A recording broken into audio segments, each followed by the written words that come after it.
Right, ladies and gentlemen, ready to get going, Mr. Chairman? If you could take a seat, that would be lovely. Thank you very much. Hopefully, you've got a few more questions primed and ready to go, but as I've got the microphone and I like talking about football, I've got a quick question I'd like to ask Tim, which essentially is, what are the differences from your point of view, with your experience at National League, North and South level, compared to where this club has been for the previous 3 seasons? That's a very good question, actually. It's totally different. You know, make no bones about it, this is a proper league. And, you know, we've talked before this evening about, you know, some of the full-time clubs in it and how long is it going to take us to get out of it and this, that and the other. You know, you've only got to look at the likes of Stockport County, your Darlingtons, your Yorks. You know, I think I said before, fortunately, the Salford boys have moved on, and AFC Fylde have moved on, and there's several ways of doing this. Before we talk about the ways of doing it, I think it's important that you guys are aware that the National North is far stronger than the South. Yeah, we know that. You know, We know that. But that's why we get Mills and Wing on the bench. yeah, so look, the bottom line is that the way I see it, you have to look at this football club and say, how are we going to compete with it? You know, how are we going to sort of develop a squad and develop a team to attack it? You can throw money at it. You can do what the Salford boys are doing. You can do what Forest Green Rovers have done. And you can waste a lot of money. Yeah? You'll get there. But how long are you going to stay there? York City is a prime example. I think it took them something like 8 to 9 years to get out of the National League into the Football League. They were there for a season, maybe 2 seasons, and they were flirting with promotion from the 2nd division to the 1st division. They got relegated. The following season, they got relegated again, and then now they're in the National North. And unless we've got some people in the room, they're going to throw some money at it, and we can go and buy the best players, then you can do it that way. But in my opinion, it's built on quicksand. And I think where you've been as a football club, and having experienced that as a football club, it's not the way that I would think things should be done. You want to get some good players. We talked about the academy, we talked about the youth development. That's only a small part of it, and that's not where you are today. You know, but we have to get a head coach in that is dynamic, that is forward thinking, that there is so much sports science available in all sports now. You know, you look at some of the successful managers, you know, I'm sure you all heard of the Cowley brothers, you know, your Danny Cowley, yeah? Intellectual, intelligent, young, hungry for success. You look at Paul Tisdale. Paul Tisdale, I tried to sign Paul Tisdale years ago when I was at that club over the road. I saved a bit of money tonight, I've done quite well with this. I've done quite well with this. And I tried to sign Tiz, and he come back from Greece and he was playing over there with Ronnie Whelan. And I went, come on, you always said it then, didn't I? This club's going places, we're going to take this club forward. And he went, Tim, he said, I'm going to join Team Bath. And I went, Team Bath? What's all that about? And he said, well, they're doing an educational programme and I want to learn about football and I want to experience all about the modern technology. You know, that guy, I think, will manage in the Premiership eventually. You know, he's just left Exeter after donkey's years and he's gone to Milton Keynes Dons. You know, do you remember, guys, and you know, when Arsene Wenger first came over, and I don't know if there's any Arsenal fans in the room, but he revolutionised Arsenal. There was such a big drinking culture there with your Paul Mersons, your Tony Adams, and you know, it was falling apart. And he got onto this scientific approach. Sven was another one, yeah. And we can all look at the way Mourinho, rightly or wrongly, Pep now is a buzzword, isn't it? And that's what we need to do. Yeah, you need money, you've got to be competitive, but at the end of the day, you've got to develop and take it. So to answer the question, I know I've gone off on a bit of tangent, but I think it's important you understand how we're going to take this club forward over the next 2, 3, 4 years. And as I said to Justin in the back, the youth development is a massive part, but it's not quite where it is today, nor is this football club. So I hope that explains my feelings of it. Perfect. Right, back to the people who are supposed to be asking questions. Jesh, in the middle, as you haven't asked a question as of yet.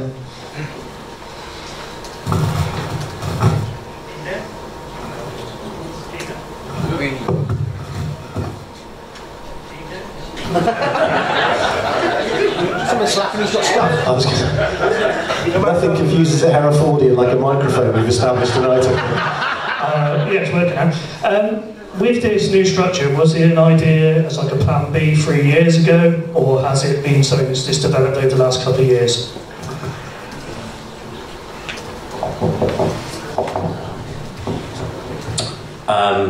No, first 12 months we were going to run it as we saw as normal football club, but I think very quickly, 3 to 6 months in, we realised that we'd inherited running a model that has caused this football club to go bankrupt previously. We hadn't changed the model, we've still got the model, and we would go up for the leagues and we'd get to a stage where it could well be boom and bust because the model hadn't changed. So I think 6, 12 months into running the football club, we started to look at probably 3 years in advance, 4 years in advance. We were already looking ahead. The team was doing great on the pitch, and we could play Stourport, get beat, but we nicked their best player because we paid him £100 a week more. We knew that when we got to this level and to the Football League, we're not going to nick the best players off the sides we play and pay them £100. And then moving on from those discussions, we also thought at the time that the model's going to have to change because it obviously hasn't worked in the past, rightly or wrongly. So that was then where I was involved, and a number of us on the board at the time, looking at different models, talking to different people of how we can make this club sustainable but also successful. And it goes back to having a model that's not built on quicksand.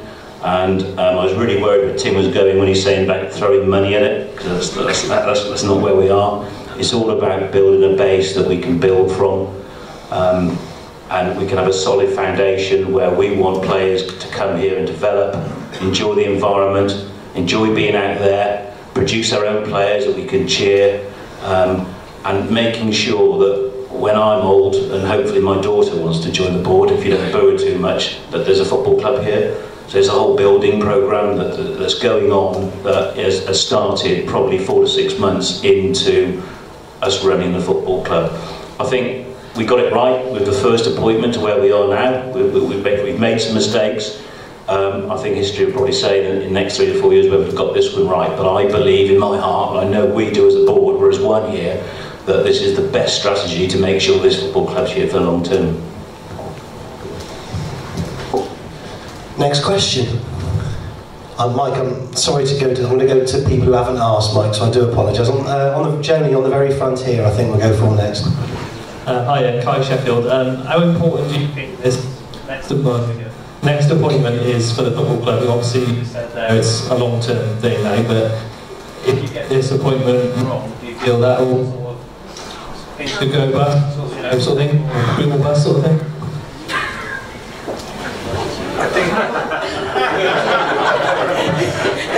Did you get that? Hello? Yes, I think this is playing up. No, it's not. Yeah, no, I did get that. Yeah. How important is it we get it right, and if it goes wrong, is it a booming bust scenario? Life is a gamble. You can never be 100% sure. As much as we do our due diligence, there's some very good applicants in there. And I think that when it comes down to the final decision, hopefully we'll make the right one. But where I'm currently sit at the moment, I would say to you guys, there's probably 5 or 6 people that are ideally suited for this role where we are at the moment. I've got an an enormous amount of experience at this level and above. Player recruitment's vital. That we talked about the other things like the sports analyst, the fitness and everything else. It's vital that you get the boxes ticked in every aspect. So I like to think we'll be making the right decision to take this club forward. There was a question sorry Mike, I'm not ignoring you because I don't want to hear your voice, but I just go for people who haven't yet had the opportunity to ask a question. Joni, there's another one over there.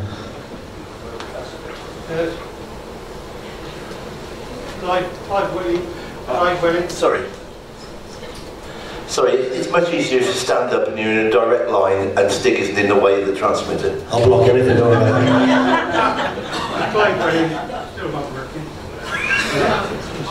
Hello? Hello? The other mic.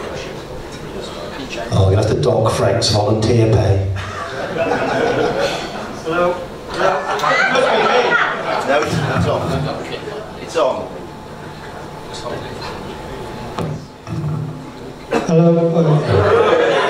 We can hear you now. It's Clive Welling. I'm afraid it's another question for Tim. You're busy tonight. Do you find that most of the clubs from the north have got players from the league teams up there on loan, and we can't compete with that because we've got no big teams down here we can take players from? Bristol, Wolves, Birmingham, West Brom. I disagree with that, to be quite honest. Well, it's only a question. Yeah, no, it's fine.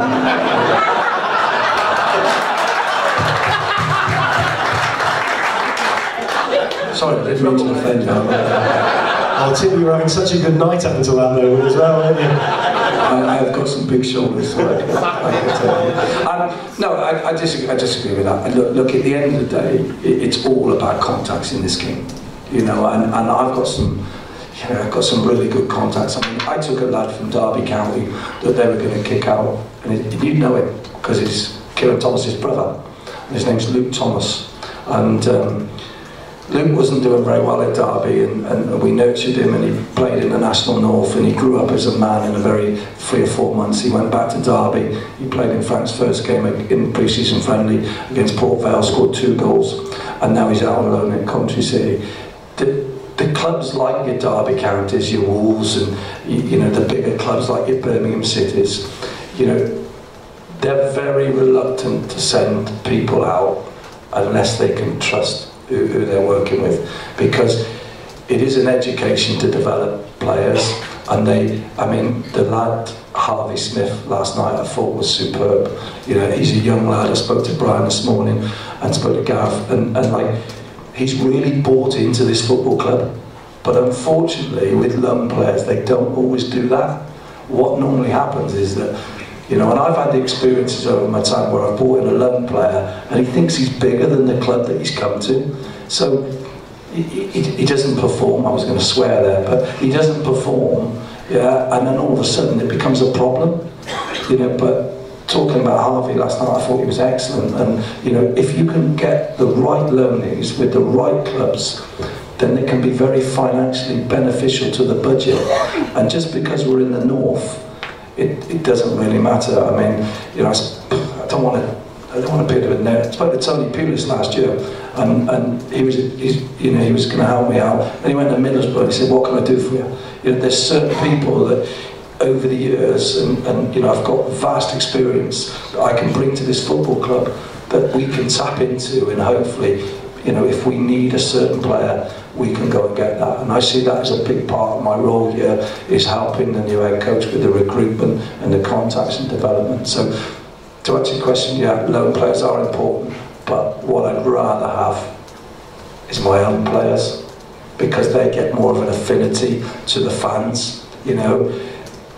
How many of you went last night? Did many of you go last night?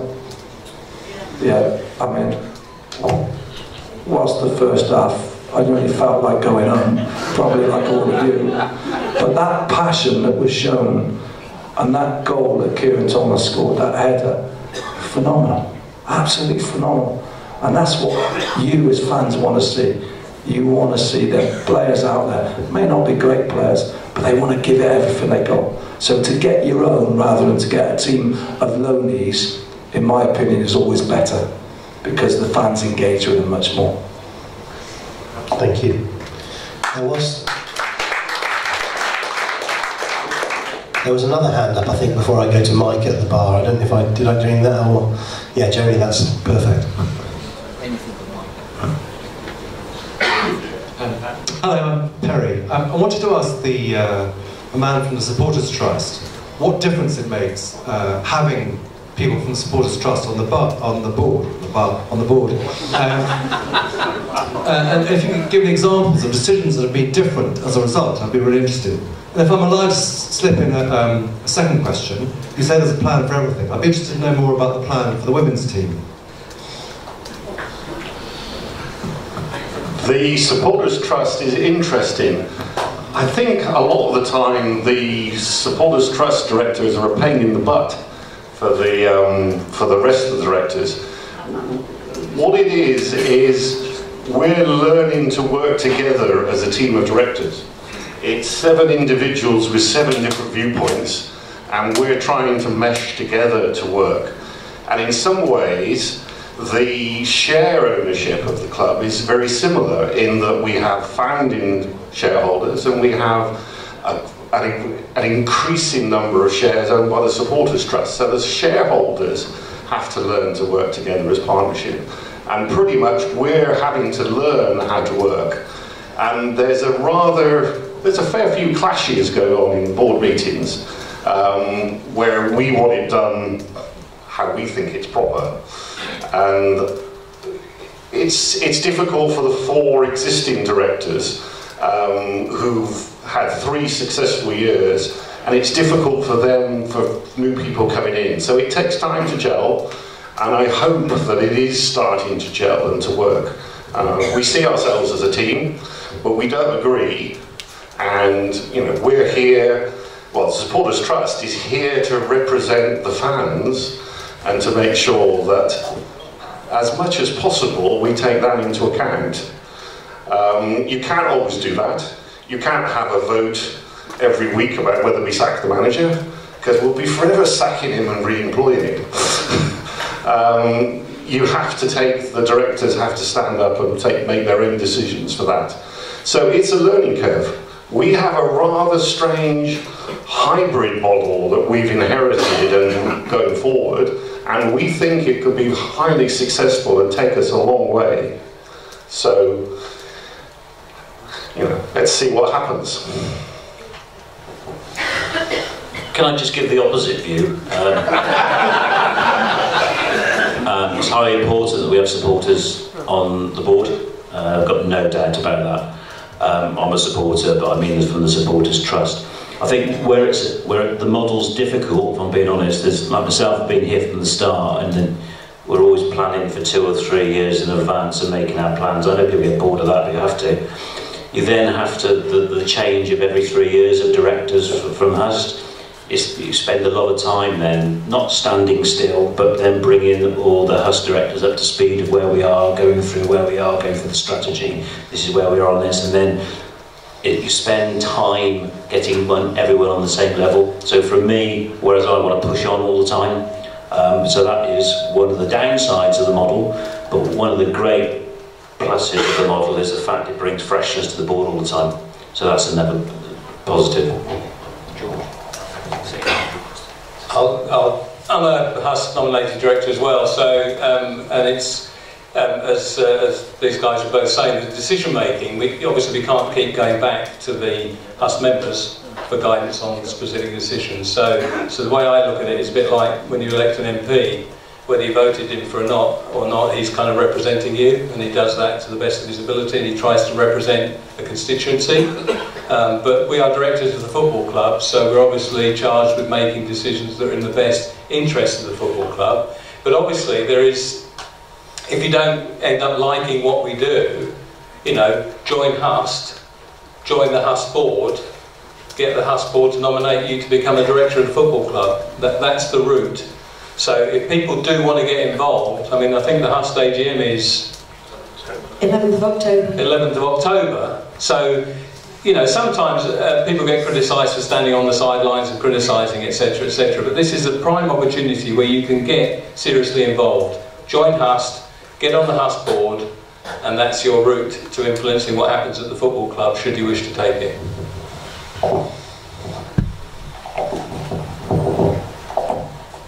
In a moment, I'm the third HUST director. I slightly disagree there about us being a pain in the proverbial to the forward existing directors. I think we all bring different qualities to the board. I don't find it a difficult task at all, because it's quite simple to sit there with the best interests of the fans at heart. There is a balance to the board. There are 7 members.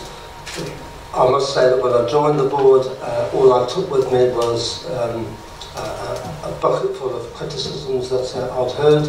I think that it's come a remarkable distance. There is a lot of structure. There's still a bit more to be put in place to take us to our promised land. In respect of our roles as HUST nominated directors, I see it quite simple. We remain first and foremost fans at heart. We are transparent with fans. We should be talking to fans, finding out what you want, what makes the club something that makes you passionate. And I don't think we should be losing sight of that. There is the business, but there is also the product and the service that all of you expect us to deliver week in and week out. And that's my role, I believe, on this board.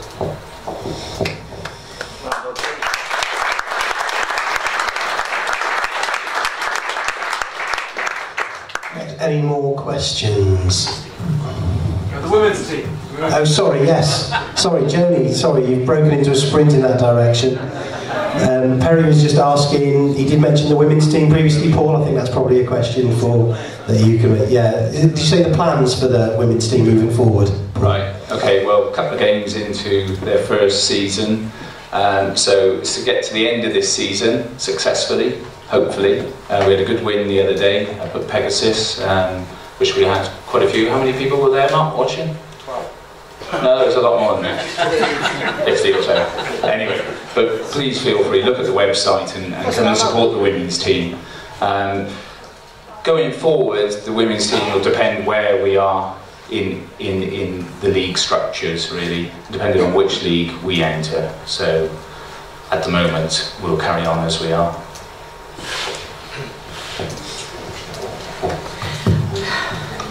Steve, I'll come to you next. I've got a question at the back. It's to carry on what George said about the HUST nominated directors. In fact, they are, when they get appointed, it is for a minimum of 3 years, but they can stay for 10 years. Bearing in mind that the original directors of the club haven't lasted 3 years, not all of them, there can still have been a problem.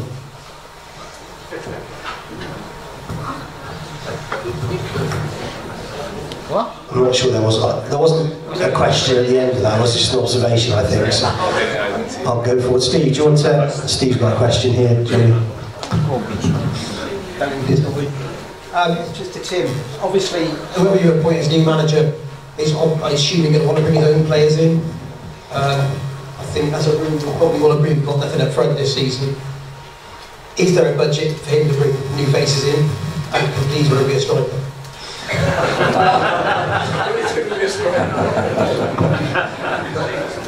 I think the people that we're talking to at this present moment in time are very professional individuals, and I think that anybody that comes into a football club, and certainly from my experience of going into football clubs, they've got to look at the whole structure.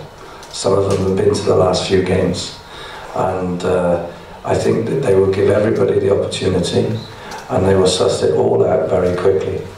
But you don't need to be a rocket scientist to work out that we ain't scoring enough goals. So, to answer your question, I'm led to believe that you know, where the majority of the players now are on non-contract, they have got to start performing to earn the right to wear the shirt. And if they don't, then we'll sort them out. All right. So Is there a budget for that? there is a budget, but there's no more budget than what it was before. The fact that it wasn't all being spent is another point. But So it's not all being spent currently? no, not at all. Not at all. It's, you know, I think there's 23 players involved in the squad. Yeah, do you need 23? No. Yeah, it's people's opinion of what you want. I remember one guy saying to me, get yourself a blooming good goalkeeper, get yourself a blooming good centre-half, centre midfield player, and then centre forward, and build kids around the rest of it, and you won't go far wrong. The problem is, at the moment, I think we've got, you know, and this is what I've assessed, and I've only watched 2 games. We've got some good lads, they've got some good attitudes, but there's not enough. You know, there's too many, there's similar. Yeah, and we need to get a little bit more quality. But the players that are there at this present moment in time showed the passion that they showed last night, then you've always got a chance. All right, the defending in the first half was abysmal, you know, but at the end of the day, you've got to give them credit, because they've shown a lot of character. And do you know what? I wish I'd have played with Gareth Davis. I wish Gareth Davis was in my team, because he never stopped talking. I hope that answers your question. Thank you, yeah. So hand up in the middle, like it's been up for a little while, if you can go there. Hello? My question is, this is what you have in mind? Stop moving it ahead. Hold it still. Just try and keep it still as possible, won't you? Hello? If this management structure is what the board have had in mind, why now? Why not at an earlier time or at a later time? We've had that question. We've had that question. Yeah, I mean, I think it's fair. It's a question that they've had before, and I think. I think. Well, the answer was that was given was obviously that there was never going to be a right time to make the decision. And I think the question I was going to say to them previously was, it was a unanimous decision, is my understanding of it. And is it, in those circumstances, is it a long debating process to go through that type of decision? Because I wanted to ask it to the Hust people, really, because I think that's what the fans look to sometimes for their kind of influence, really. Well, I mean, the short answer is yes. And it was perhaps more difficult or more important that we were in agreement, because we've been on the board for the shortest period of time. But I wouldn't want anyone to think that just because we're relatively new directors, we just got steamrolled by everybody else. You know, that isn't the way it happened. So, okay, so we're new directors, but we're not new business people, we're not new, you know, we're all, I guess, north of 50, I would say. Yes? Yeah. You know, we've got some grey hairs, yeah, check. Some of us have got no hair, but the point is that whilst we're relatively new to being directors of this football club, we're not relatively new to life, we're certainly not new to decision making, and decisions like this are very, very difficult. So it was inclusive, it was unanimous, and all the past nominated directors are perfectly happy with the decision that's been made. We understood that the board collectively would take stick for a decision like this, and that we might take even more stick because we might have been the guys that you all thought were kind of patsies and rolled over. It didn't happen like that. We took as long as it needed to arrive at the decision, and as soon as we arrived at the decision, we acted really quickly. And those, you know, whatever you think about the decision, when you're looking at the leaders of your football club, you want them to take as much time as they need over a decision, and then you want them to implement it quickly. And in this group of board directors, that's exactly what you got. Dennis, I'm going to get a mic first, because he's been chomping at the bit and I've ignored him for about half an hour. And I'll come to you afterwards, Dennis. Okay, I promise. That's nothing unusual. Sorry, Tim, it's for you, but before I ask the question, can I just go back to my previous one about players on contract? I know you don't want to tell me who's who, but can I just make an observation that if we haven't got Kieran Thomas on a contract, could we do it ASAP?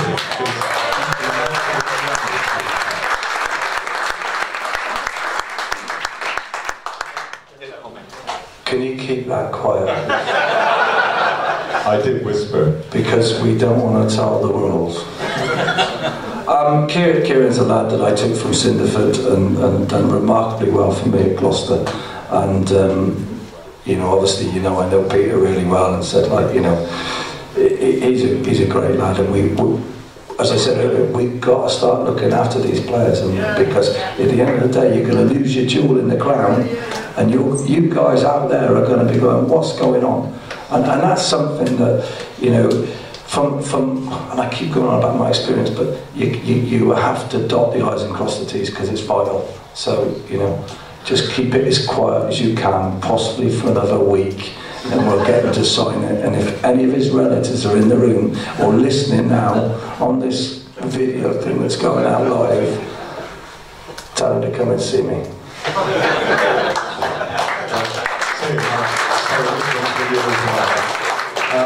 Two of our best players have been sidelined this season, being Mike Simmons and Keon Rafael. When are we likely to see them on pitch? I spoke to Johnny last night, and he's going to have a CT scan. He's got a problem that it reoccurred, his injury from last year, and he had a problem in pre-season friendly against Cirencester, and then he came back against Bradford Park Avenue, and it's not healing right. So we've sent him to have a CT scan. It will either need a sustained period of rehabilitation, or it might need an operation to pin it. So you're not going to see him for a short period of time. When I say a short period of time, if we're fortunate, you could be looking at 8 to 12 weeks.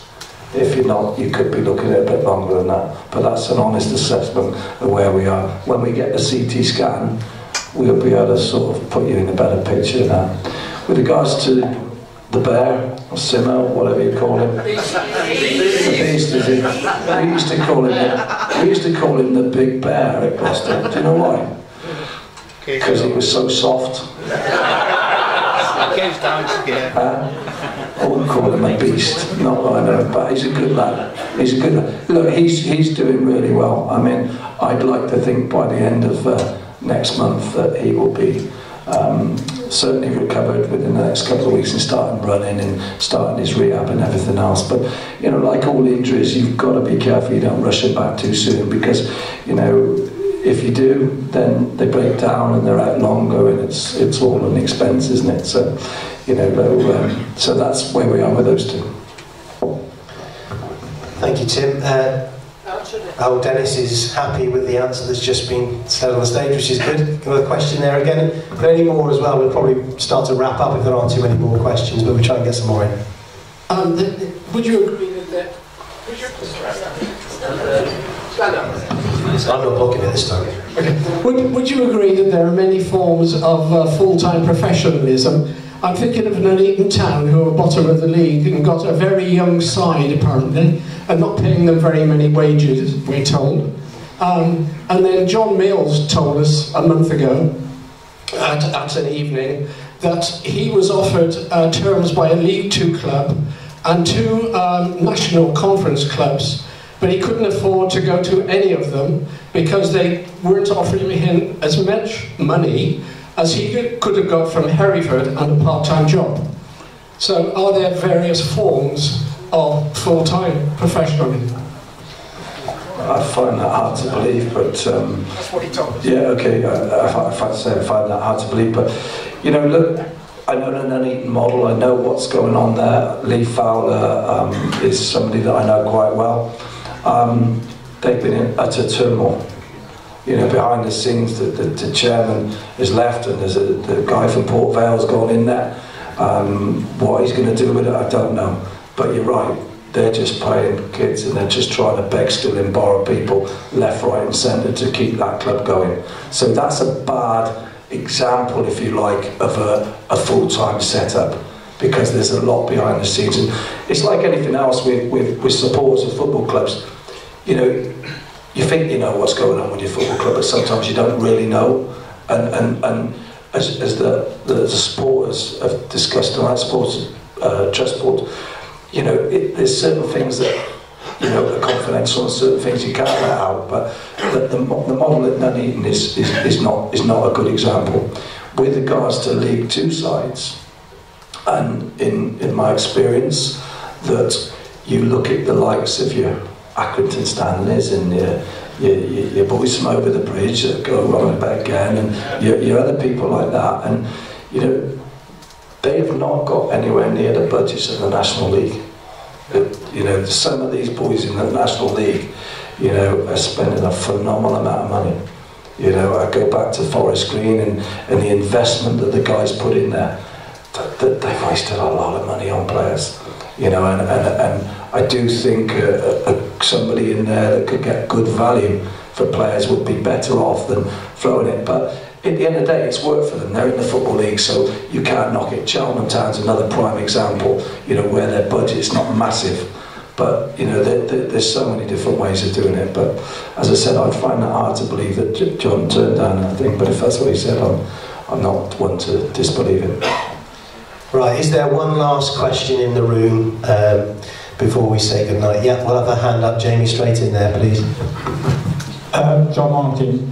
It was stated earlier that we can't afford to go full-time at the moment. Now, obviously that's the plan going forward, is to go full-time because we're putting a system in place. When do we think we will be going full-time? And what is the difference now to, say, 10 years ago in the Turner era when we were full-time and doing well? I mean, from my point of view, is that I'd like to do it sooner rather than later. You know, make no bones about that. Because I think that if you get it right, you've got a better chance of working with players on a day-to-day basis rather than training once or twice a week. You're bound, you know, if you've got that opportunity to do your set plays, your team shape, you know, in and out possession, you know, different shapes and different things like that, then you're going to have an advantage. When you're training once a week or twice a week, it's difficult, you know, because you're relying on their fitness levels to do outside of what you're doing in training. So from that point of view, you know, it is my intention to get that to that level as soon as I possibly can. I don't want to put no timescales on it, because knowing supporters like I know you and you're passionate, you'll be going, well, you said that you were going to do it next week, and I can't do it next week. As much as I like to deliver that to you guys, I can't do it. But all I can tell you is my intention and the board's intention to do it as quickly as we can. I think, just my own personal knowledge, I think one of the big differences from back then is when we were a Football League club, we were getting £700,000 a year, was it, as a feed down from TV rights deals and stuff, and that obviously is straight out of the system then, isn't it? It's probably more than that now. It's over £1 million now. It makes a big dent in your full-time wages, doesn't it, I think. Right, ladies and gentlemen, I'm going to just... Sorry, do you want to just one more? I'll do this one more, and that's it, I think. Yeah, I was going to say, but financially we still haven't answered, because you said earlier we couldn't afford it. But if we want to go full-time as soon as possible, how are we going to afford it? Well, I think that's down to the... Yeah, I was just going to say that, actually. You took the words right out of my mouth. That's I'll hand you over to Peter. Well, as I said before, I think that if we do go full time, we'll have to raise more income, and there are several ways of doing that. I mentioned before increasing ticket prices. If we can find some more money from commercial, we can do that. But as Tim said, if we can get the academy growing and get players from that, that's another source of revenue. Without a doubt, we've got to get more money to go full time, and we'll be creative as we can to actually achieve that. Thank you, Peter. Hang on one second. You're going to ask one last question. I need the microphone probably to come over to you, just to be fair to everybody. Go on, Jeremy. 3 last questions. Don't count, Dennis. It's extra time. It's a hat trick.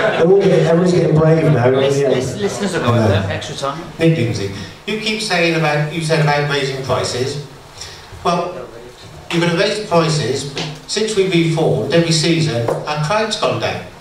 So raising the prices, you're just going to reduce the crowd even more, aren't you? Well, you know, you've already said, just over there, then you're not going to look after your OAPs by giving them a concession. You're looking after your under-16s, but full-time education now doesn't finish till you're 18, so the 16 to 18-year-olds, you're driving them away.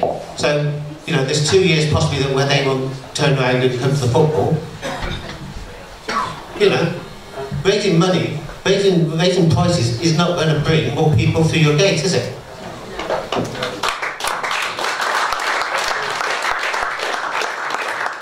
Never trust a numbers man to give us but Bob raising prices. I think there's a number of factors to this that be sensible. Is there is ticket prices. There's deals that we can do. We've got it with season ticket holders. We did a cracking deal for season ticket holders this year. We've now got 1,700. So are there other ways to make season tickets more attractive price-wise? So we get more season tickets up front. If we have that money up front, it's even better. I think there's more we can do on the commercial side. The hospitality is growing year on year. Is the club shop? We're now online with Macron. We've got a few other things commercially. I think what I'm trying to say is there's going to be a lot of ingredients that's going to get us there. One may have to be a slight increase in ticket prices. It may well be. It's going to be reasonably priced season tickets at the start of the year that are really attractive. It's commercial income. There isn't a great deal more we can do, but we can still stretch that. But I think what I'm trying to say to you is we've got to do it if that's where we want to go, and we've got to try and raise those funds. And it is going to be difficult, but that's our job to find ways of doing that. We've got plans which are still in the infancy, which we think we can raise more money. But it's all about bringing people in here through those turnstiles. If, you know, going back to Pete Beadle says, if we could get to those 3,000 people, it'd be great. But we've got to have a product on the pitch where people want to come and watch as well.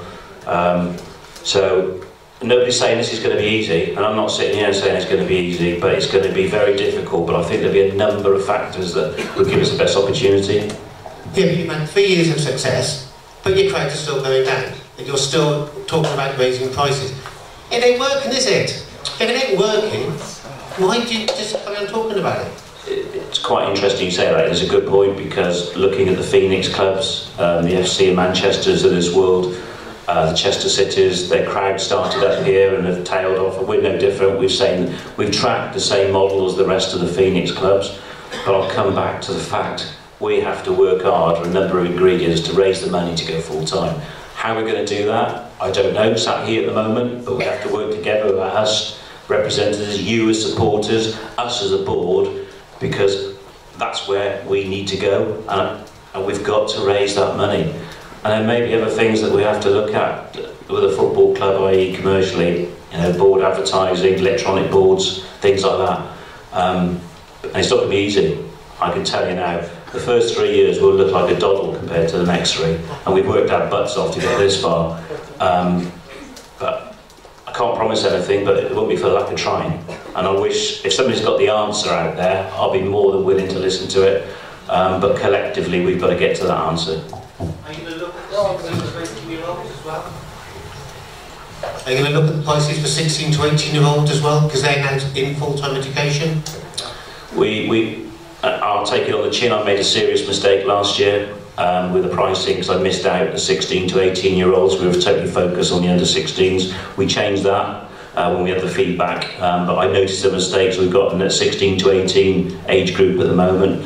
But it comes back down to the budgeting process, where we'll look at all, come back to the OA concession rate, we will look at everything at the end of the season. We'll sit down as a board, all of us, look at the budget that's required, and we'll try and play with those numbers to reach that. If it means that we tweak some of those, we may have to, but I haven't got the answers right here, and I wish I had the answers for you, but I haven't. But it's going to mean us lot here really working together to get to the right answers. But those answers are not going to be easy to come to, and we're not going to have all the answers either. But all I can say to you is, all of us in this room have got to make it happen. Thank you, George. I'd just like to close proceedings now. First of all, I'd like to say thank you to the people who looked like they were facing the firing squad earlier on, I thought, when they got up on the stage. But I'd like to say a big thank you to the board for putting on this event this evening.